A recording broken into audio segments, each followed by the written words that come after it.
Welcome to Bedtime Stories with Melody.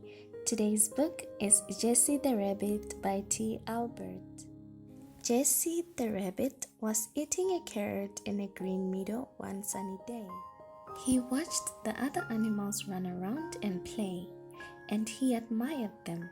He had always been the shy one, and they were always playing without him. They made fun of him because he got startled so easily. If a tree fell somewhere in the forest, he would rush into his rabbit hole and hide for the rest of the day. "You're such a scared cat, Jessie," Teddy the cub once said when she passed by him. "You never have any fun, Jessie." But Jessie the rabbit was a cautious and wise rabbit. He knew better than to ignore every sound.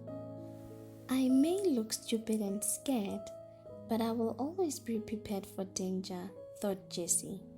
He would hide and curl up every time he heard a crack or saw a shadow loom over his hole. One fine day, just like any other, a distant crack was heard. A tree fell down, and a light brightly burned. Jessie darted in his hole, while the other animals continued frolicking around. Jessie shouted as loud as he could, "Run!"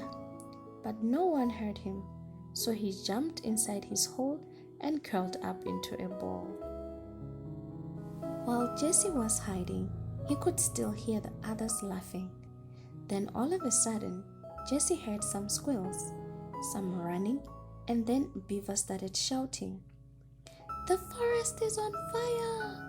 The forest is on fire! Everybody run! The fire is spreading!" The beaver continued to shout as he ran past Jessie's hole. The whole forest was in wild panic. Trampling everything, the animals ran away, leaving behind a cloud of dust and the forest on fire. Only Jessie was left in his hiding place, safe beneath the ground. Jessie had clearly stashed away a supply of food and water in his hole. He knew that one day danger would come, and he wanted to be prepared. He was relieved to know he had enough supplies to last until the fire was over. In the distance, Jessie could hear a loud squeal. "Help! Someone! Help me! Please!" Jessie did not want to come out of his hole, as he knew that the fire was spreading. But then he heard the squeal a second and third time. Jessie couldn't just hide in his hole while someone was out there on his own. Jessie slowly raised his head from his hole. He could see the flaming trees all around.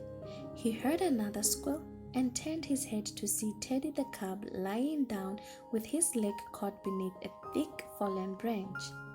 The ground around him was burning and the fire was getting closer. Jessie was very scared, but he couldn't just leave Teddy there, huffing and puffing. He rushed with incredible speed towards Teddy.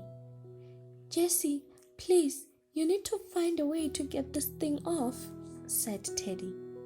Jessie started running around, looking for a way to help.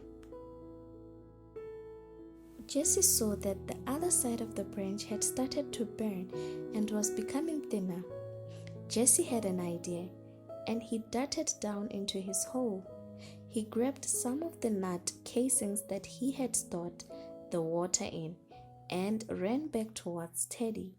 He rushed towards the branch and poured water on the branch. The branch was now thin and wobbly, but Teddy still could not get his foot free. So Jessie gathered all his strength and in a single dash smashed his body against it. A crack was heard and the branch broke into half, freeing Teddy. He slowly got up and approached Jessie. Teddy was surprised at Jessie's heroism, and even more surprised at how he had managed to free him. He saw Jessie lying down. Jessie was looking very tired, so he picked him up in his mouth and rushed rushed away from the fire into the cool hills nearby. A few days later, all the animals had settled into a new place in the woods where the fire hadn't reached. Everyone was still playing, but something had changed. Teddy the cub was taking care of Jessie the rabbit, who was still recovering. No one laughed at Jessie anymore, for he had saved their friend, and they knew of his courage. From that day on, all of them followed in his footsteps and have been careful till this day. They now knew that being careful does not mean that you are not brave.